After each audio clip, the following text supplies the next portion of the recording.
From the moment Pat Tillman was born, he moved like he had things to do, places to be, and people to see.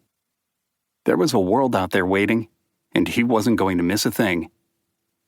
Even before he could walk, Pat explored. His mom carried him on her back for hikes in the woods near their house in Northern California, pointing out the soaring hawks, slithering snakes, and furry creatures.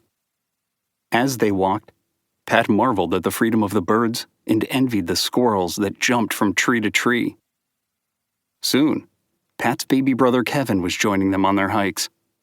They were only 14 months apart, but from the moment Kevin was born, Pat had a best friend and partner in adventure. Splash! There went Pat and Kevin, squirting each other with water. Vroom! There went Pat and Kevin, playing with their toy cars. Whoosh! There went the Tillman boys, scampering through the woods, leaping from rock to rock. Dressed only in their superhero underwear, the brothers swung from a rope on their porch, defeating imaginary bad guys. Pat was a curious, brave, and strong boy. He never stopped talking and asking questions. He loved to learn, and he was ready for school early, starting kindergarten when he was only 4 years old. His mom always remembered how prepared and confident Pat was on his first day of kindergarten, even before he left the house. He wolfed down French toast, his favorite breakfast.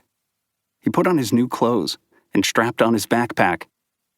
After his dad snapped a picture by the front door, they drove off to school. Pat was ready for a new world.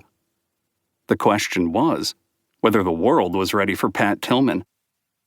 Long before he became a star football player, and long before he made a courageous choice to enlist in the Army at the height of his NFL career, Pat did things his own way.